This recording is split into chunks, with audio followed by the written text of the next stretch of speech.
Hey, so we're back with another episode. Simon Kessler here in Boulder, Colorado, Daryl Impey in Australia, working hard there.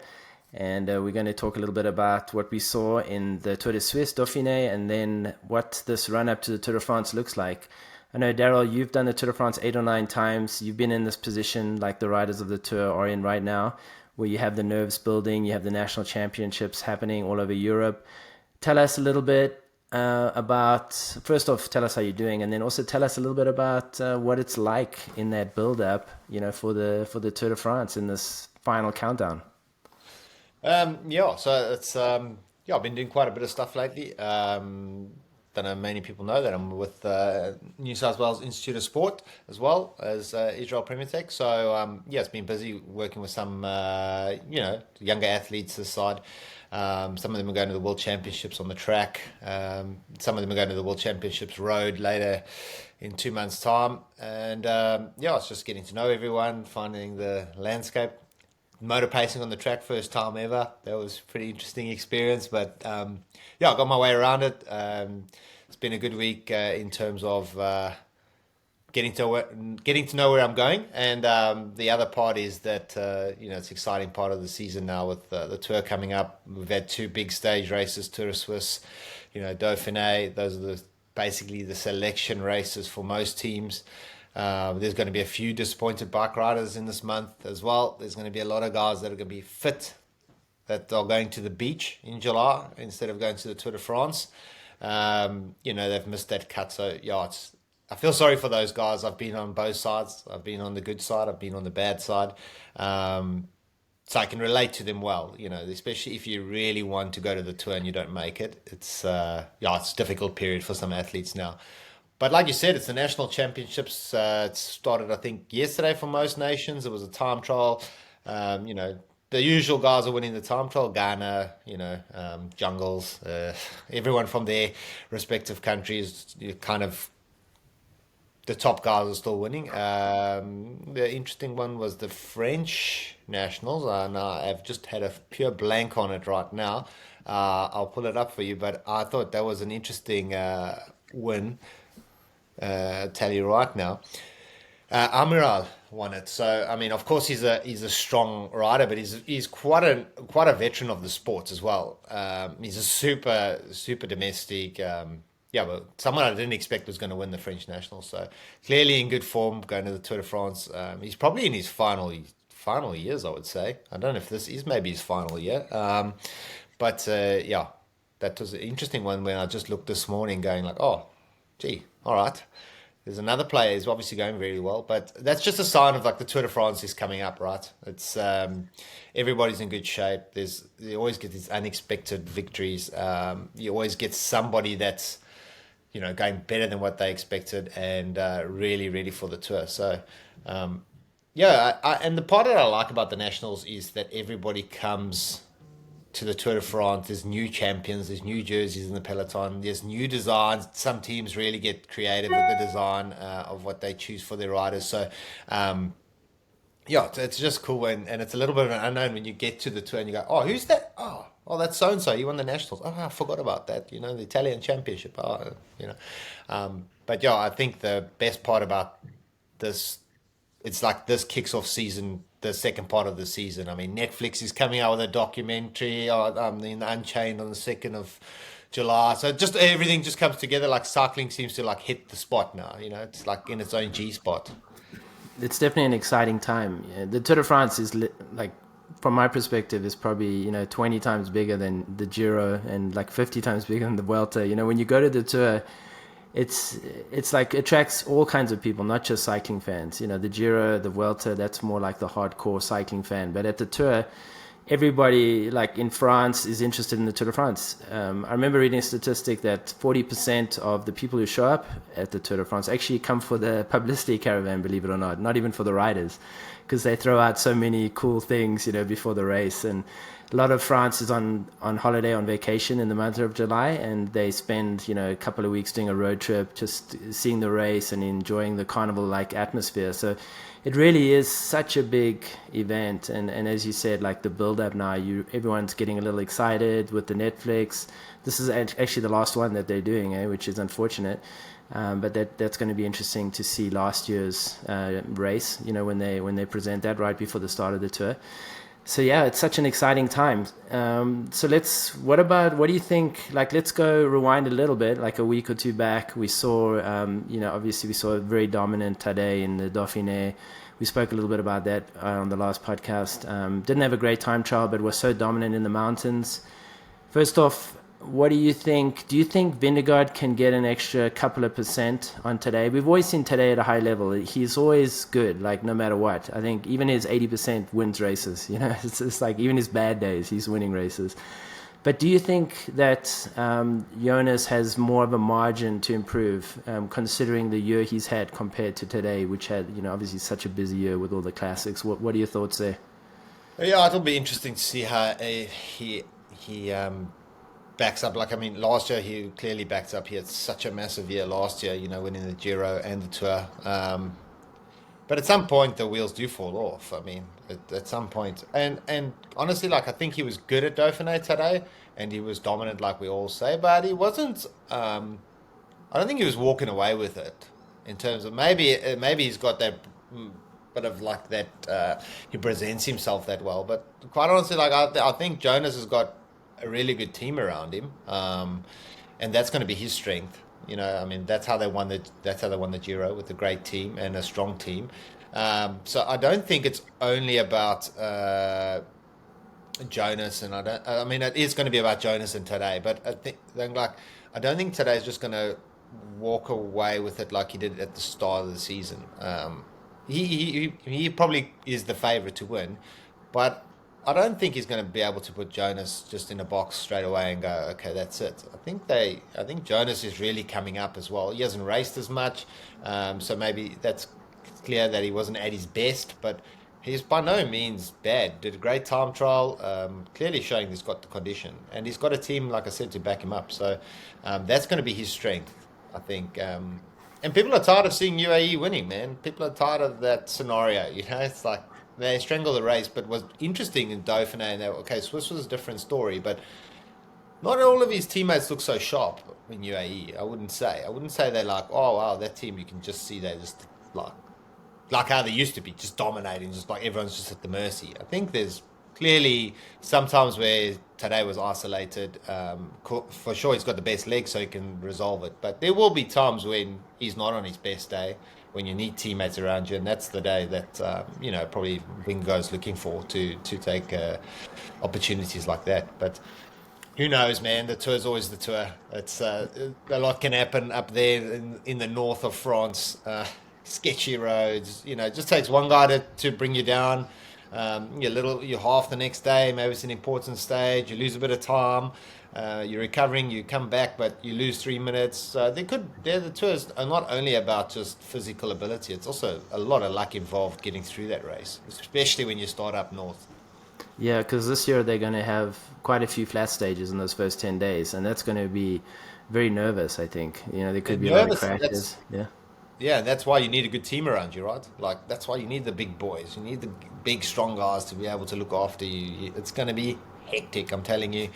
Those roads have got so many fans along the side of the road. Sometimes you can't even see the edge of the road because they're on the edge of the road, So, and cyclists, as we see it, is like, the road is for us. Like, then we will use every inch of the road.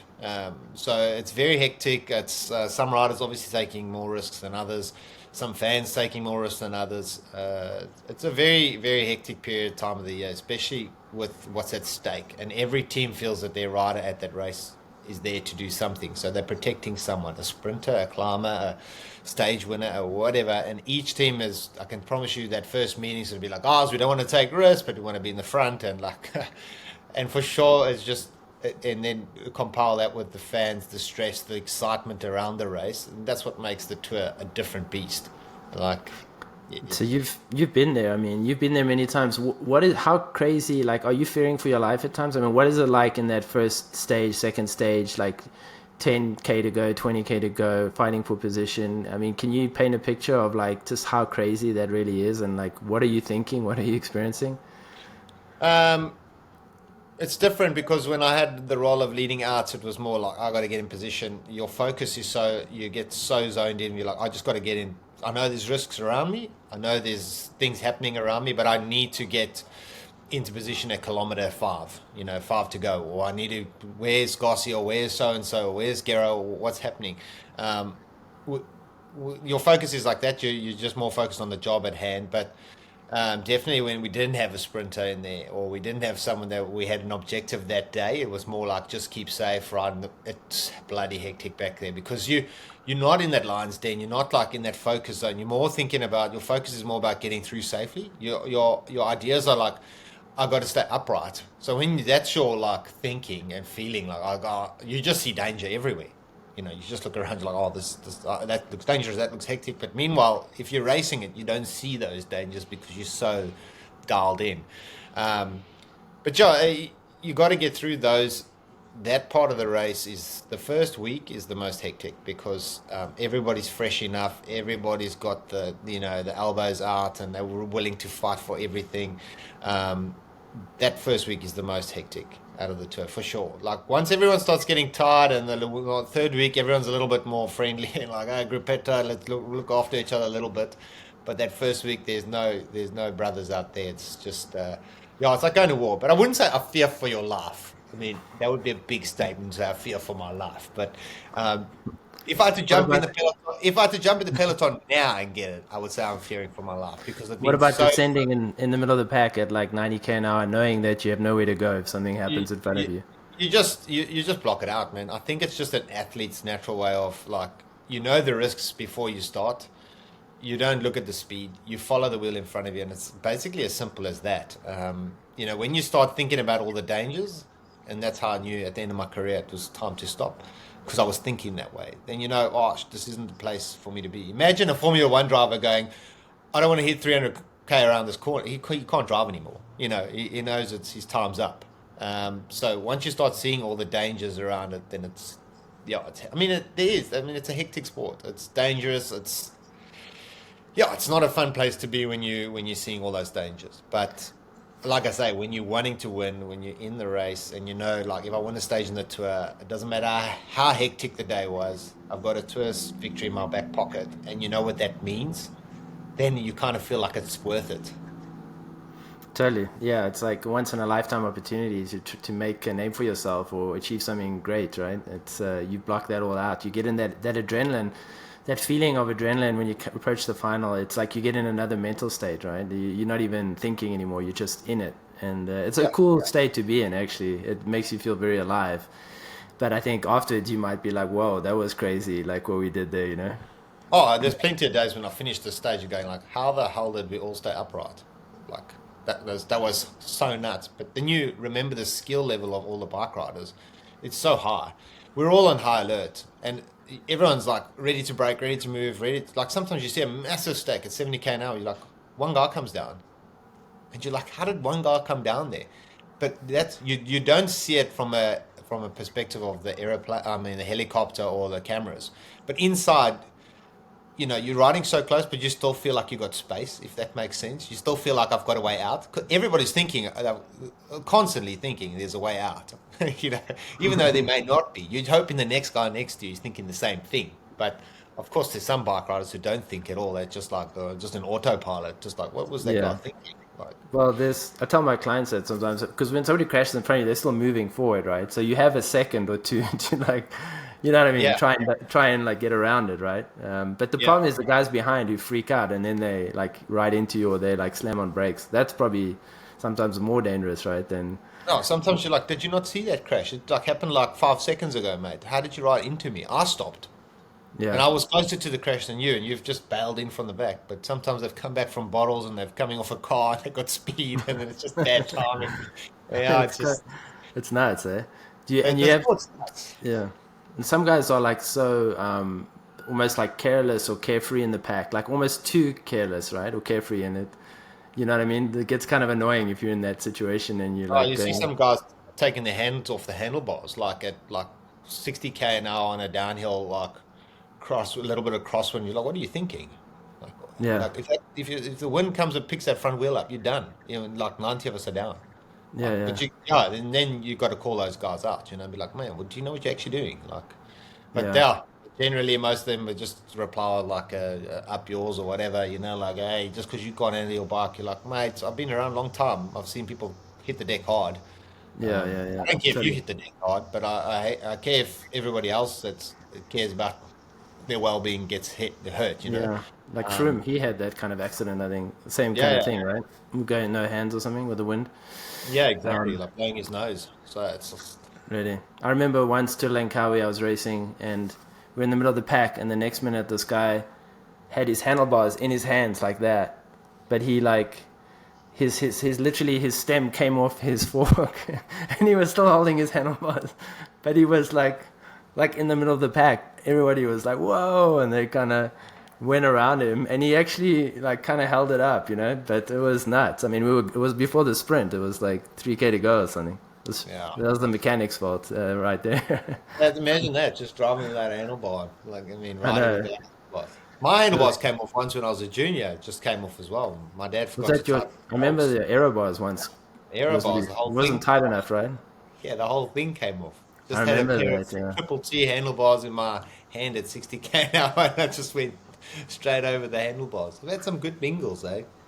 Yeah, oof, yeah, that's not fun. So, do you think this UCI thing they're trying to do with narrow bars, smaller gears, some of it sounds a little crazy to me, especially the gearing, because I guess they're testing it out, so it's not set in stone.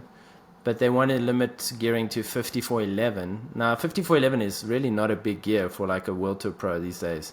No. Especially if you think about coming to a sprint at 75, 80k an hour. I mean, is everybody going to now sprint like seated, like they're on the track, or You have to like start what? training cadence now, not power. Yeah, and the funny thing is also when you go to like a shorter crank, it's like your gear gets a little smaller, right? So I Yeah. wonder if now everyone's going to go long again, because they're going to try get a bigger gear again because of you have more torque, you know what I mean? Yeah. Because you're losing it when you're shortening the crank. I So mean, what do you think about it? the short answer is actually I just think they're just playing PlayStation with the sport. It's Yeah. like the big elephant in the room is the safety of the course. Like that's the issue. The issue is with a roundabout at 2K to go, a roundabout at the way we can finish on a massive road. Yeah, okay, it doesn't finish in the town. I understand the towns pay money and whatever, but like it's the model of cycling that's letting cycling down and the safety part of it. It's like yes, the technology part they want to take away and okay, let's just make it slower. Let's make the sport more boring. Like okay, the part where a fan watches a time trial and watches Ghana do 55k an hour because it's impressive. It's impressive to watch. Like, how did he do that? No, he's so aerodynamic. He's slippery. He's like, and the fan that goes out and buys equipment because he's like, oh, I want to try and get better, and that's good for the industry and everything else. The part that they miss is like, yes, okay, bike riders are at fault, and there will always be bike riders making mistakes and big crashes. And yes, we are traveling faster, so the reaction time is less. So I understand the point of like, okay, slow us down a little bit, but there also wouldn't be such a hectic way of racing and a whole like this obsession with if the courses are just a bit safer. We're not talking like oh, okay, let's just ride on a massive Formula One circuit, but like if you start making a safer finish and a little bit better, that will help a lot. If it's not like oh, okay, well let's do 15 roundabouts leading into the fight. Of course, people are going to fight for the wheel, hectic jump pavements. I mean, you bike race. It's like what they want to do is just go, don't race.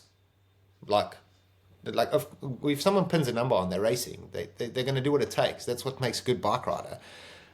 But like, maybe I don't know what they're going to do. Maybe they make the wheels shallower and it will slow down the peloton, which is great. But I don't know about the handlebar. Like, man, the handlebars, like everybody's got different shoulder height. I mean, for the women, it's been a huge issue, of course. Why do they have to ride such wide handlebars now? Just because it's been decided that that's the width. I mean, it's pathetic. Yeah. Like, No, everyone is like, soon we're going to start getting to frame sizes or what? Like, no, that's the minimum frame size. It doesn't fit you, so just use it. It's like, what are we talking yeah. about here? Makes no sense. And apparently the new factor bike is within the regulations, which is cool because apparently they made sure of that before they made it, the aero bike that's a prototype. But yeah, I mean, if you think about women now who they've been riding 36 bars and now they have to go to 40 bars. I mean, it's really not fair on them. And that seems to be the biggest controversy, that one. And then also the gearing, that's going to be a trial. So I don't think that's set in stone. But, if we think about SRAM, they have, everything is 10. So now you're going to demand the second biggest manufacturer probably in the world to redesign their entire group set because you think you want to change, the gearing. I don't think it's right. Maybe they could limit it, if they did want to limit it, maybe bigger, like 5410, which is probably like a 56 or 5711. Maybe that makes sense, not extreme gears where you can still pedal at 90k an hour. That makes sense. But I think 5411, I mean, I ride 5411. I'm 50 years old. I mean, it's not such a big gear already, when you're going with these bikes these days. So No, but I also feel that everybody's like entitled to. You should be entitled to race what you want to race. Like you get a bigger guy like a Ghana. So for example, like what you want to put him on a 5411? Like man, that like his strength and what? Yes, he can bulldoze through the peloton, but that's not his fault that he's bigger than somebody. And the same with the climb. Like okay, well then are you gonna like what do we do with the climbing gears? You just say you can't go so small. You got to ride a bigger gear. Like what? So, because there has to be that argument too, right? I feel like, okay, well then, like, what are we doing? Like, we're trying to slow down we're just going to regulate everything, sock height, the way the frames are made. Like, man, I just feel the sport is the real underlying issue. What needs to be addressed is the safety part and the courses that we're using and, when it was cold and freezing and guys were falling off their bikes and because the roads are slippery, then it's good to make a safety call. The course is too slippery. We didn't expect it was going to rain today. Okay, we are racing on open roads. Things happen. Get it. But like, they don't make those calls all the time. They don't make those calls when it's safety and we're talking about. But then you want to restrict the whole peloton in what they want to do. It's like, so when it's time in a race when it's hectic and it's raining and it's Milan-San Remo and it's freezing, but it's Milan-San Remo. It's a monument. They won't make a call there for safety. Not a chance. We're going down to Presa. There's an oil spill down there. They'll just go over the radio. Just be careful. There's an oil spill. So what are we talking about? Are we talking about safety or are we talking about like we're just doing something just to say we're making cycling a bit safer and that's the best thing we can do right now? Because that's not the best thing we can do right now. It's being able to like being smart on the course. When a motorbike in front of the race, like last year in the Dauphiné, the motorbikes and a couple riders slipped on the one corner, like all came, but there was nothing they could do. It was clearly slippery. What did they do? Nothing. What had happened? 90 guys on the ground. So, but yeah. having a 54 on that day or a 55 or a 60 chainring wouldn't have changed anything. What needed to be at that point was the UCI to step and go, downhill, neutralized. Sorry, guys, I know, but for your safety. And we would have moaned about it, but we wouldn't have 90 guys on the floor. There needs to be someone to step up and step into the game and go, no, I'm the boss here. Whereas they're not. They're like trying to impress the teams, trying to impress this one, trying to impress the towns, trying to like, and the bike rider is on priority 6 of that. And we're just the actors in the show that must just keep quiet and move on. Yeah, totally. No, that makes a lot of sense. They have that organization, the Safer, but they almost need, maybe they do this already, but they need someone to like check and audit every course, like on race day, like over and over, like have certain rules of how finals need to be. Yeah, there's a lot that can be done there. So let's go back to what we're talking about. So we're talking about the Tour. We're talking about Vingegaard looking really good. The third week going to be really hard. When Tadej cracked a couple of years ago, there was a similar kind of final week. He was coming back from a broken wrist, but it's quite a similar Tour de France in that respect. So I think that very hard final week does favor somebody like Jonas, and Visma are so good tactically. I think they are, like you said, probably more dialed tactically compared to UAE. UAE seem very good when they have Tadej, but sometimes they seem a little disorganized as well. With Tadej, it's quite easy, really. You just make it as hard as possible and then let him do his thing, So there's no rocket science with those tactics. But Visma, I think they have to be smarter. They have to come up with a lot of, specific tactics, like we saw a few years ago on the Col de, I think, Galibier, when they decided to start isolating him from very early on, and they ended up cracking him. And that was really exciting. So we saw João Almeida, very dominant. Tour de Suisse came back from 2+ minutes down, ended up winning 3 stages. Do you think with Tadej, do you think is he a dark horse for the podium? I know he was fourth last year, and also, what about if we go back to the Tour de Suisse? We had the resurgence of Alaphilippe. We also had Kevin Vauquelin doing really well. What do you think about some of the other riders, not just the two main guys that we keep talking about for this year's Tour de France? Well, Almeida's. I'm sorry for Almeida, but he's going to have to work. That's going to for sure. That's going to be the scenario there for him. But he's taken all his opportunities this year. I mean, I think he's won every single stage race he started, or maybe not won all of them, but he's been on the podium for all of them. Yeah, it's very hard to look past those two, though. That's the thing. Like the guy who's going to come third, it could be like taken from anywhere. Who knows? It seems like they're the two that are going to dictate the way the race goes, and everybody's going to be at the mercy of them. But there'll be some.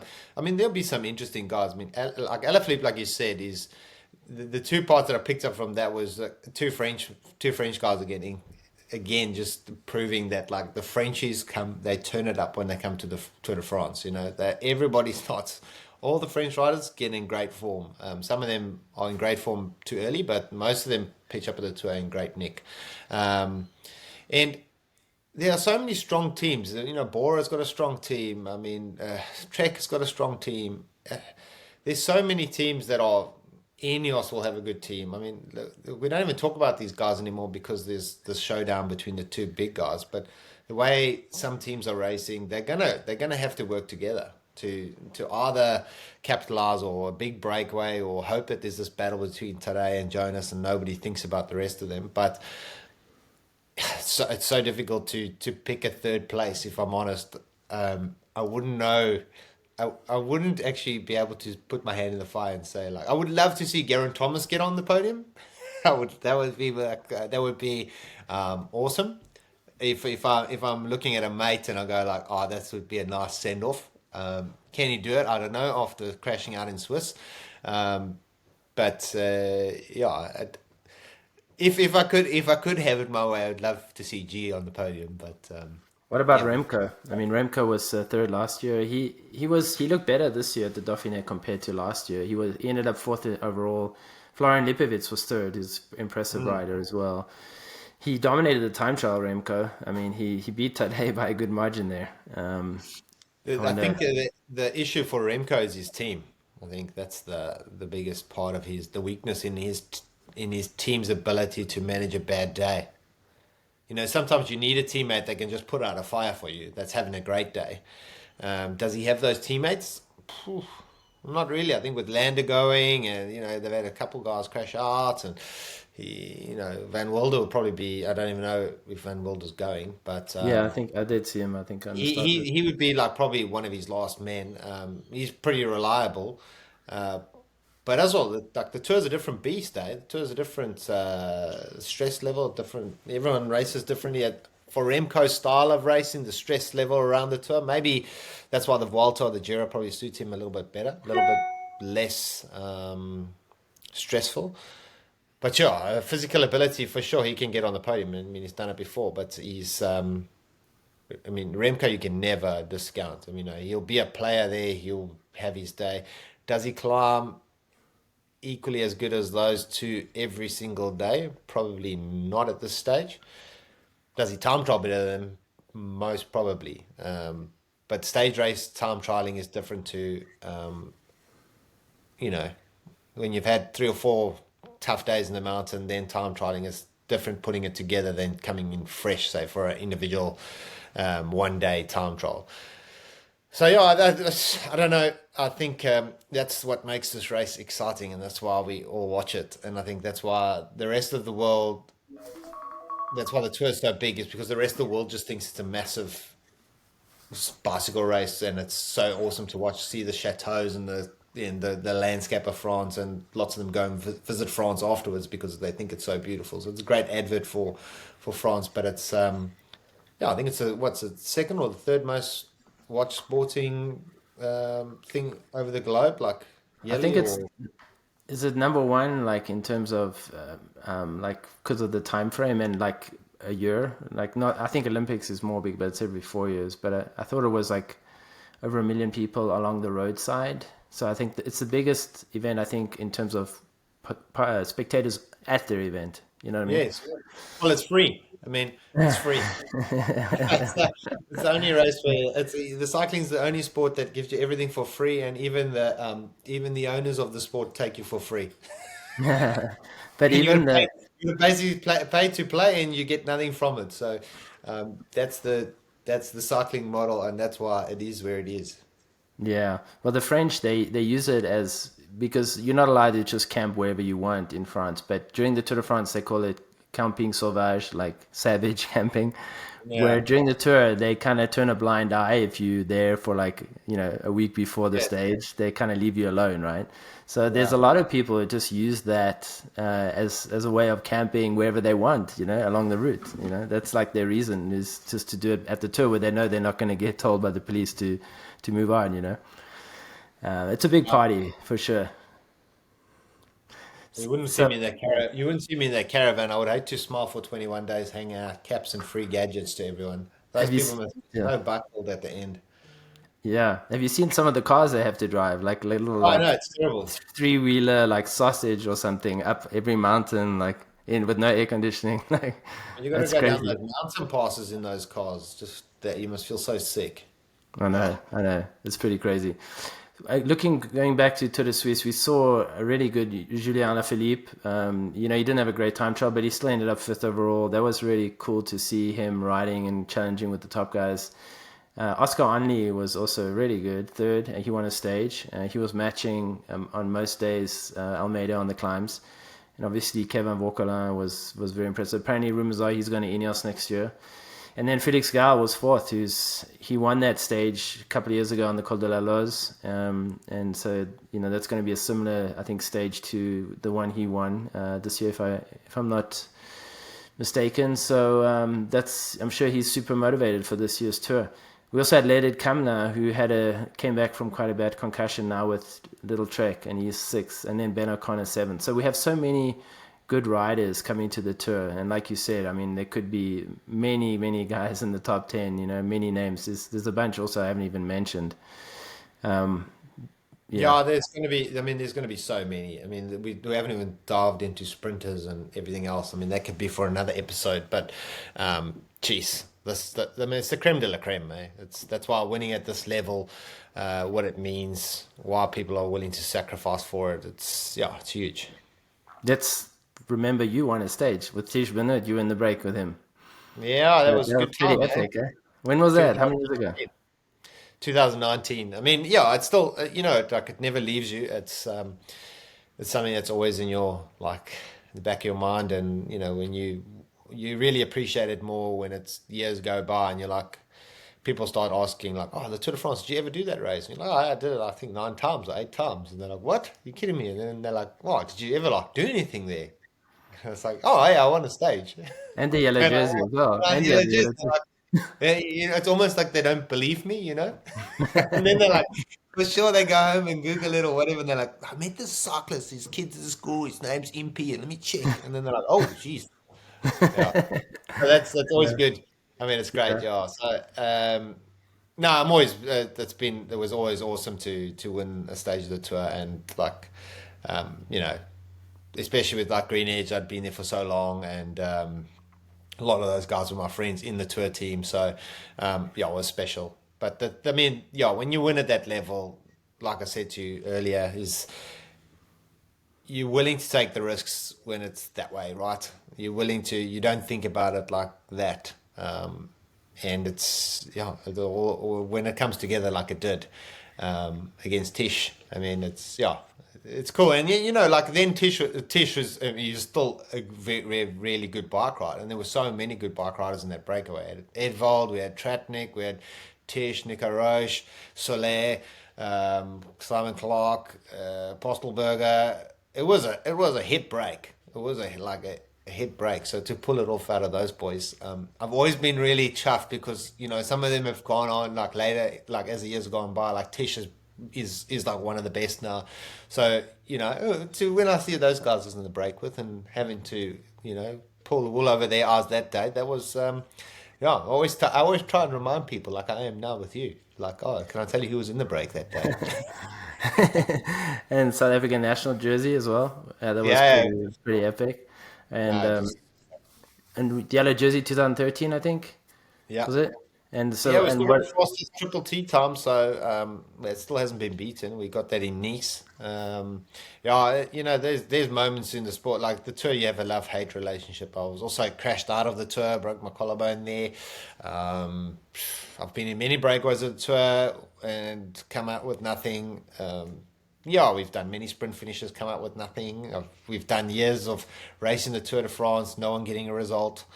And I've been to the Tour de France where we won 4 stages, and the tour where we had the yellow jersey. So it's the tour is the tour, like. And when you're there and you're not ready or things aren't going your way, it's either the best place to be, it's the worst place to be. It's you're either flying, you're hammering the nail in, or you're just getting hammered. So, and you don't get better at the tour. You very rarely get better. So how you start is like your first 2-3 days, like, oh, I'm just gonna shit off the whole way through this tour now. I can see it. Like the levels just 3 weeks is a long time, eh? yeah, it's a long time to suffer, eh? It must blow your mind if you're thinking that already on day two, Yeah, oh, jeez. Yeah, you got to take it one day at a time, eh? One moment at a time. Otherwise, you Yeah. get like you crack yourself, eh? Yeah, no, it's tough. Cool, good stuff. All right, well, I think we're gonna wrap it up. Thanks for making the time, and yeah, any last minute thoughts you want to share with everyone? No, I think just give us comments, guys. Like we don't get lots of comments. Give us some questions, things you want to brought up for the Tour de France, especially coming up. Questions you want to ask. Don't just say who do you think's going to win. That's an obvious one. Ask us some questions that we can debate on. Yeah, I think that will give us a good listening point for some of you that are on this channel that listen to us every week. Well, when we get the chance to do it every week. But yeah, I think that will give us a good guide of where we want to go with the show, and we also want to show you that we're listening to what you guys give us back on some feedback. So that's the only thing I can say. But other than that, enjoy your weekend, and everyone will start setting their alarms in Canada and Australia for the Tour de France and the US, of course, for when it comes. And people in Europe are just spoiled and they get to watch it in real time. Yeah, for sure. And best place to leave comments are probably YouTube, and we also on Instagram, Crankly Speaking. If you leave us some comments there, there are options I think to leave comments also on Spotify and Apple, but I think the best is probably YouTube and Instagram. Awesome. Well, we're excited for the tour, and we'll definitely have another podcast pretty soon discussing the final lead up to the Tour de France. So with that, thanks for listening, guys, and enjoy the rest of your week. Cheers. Yes, ciao.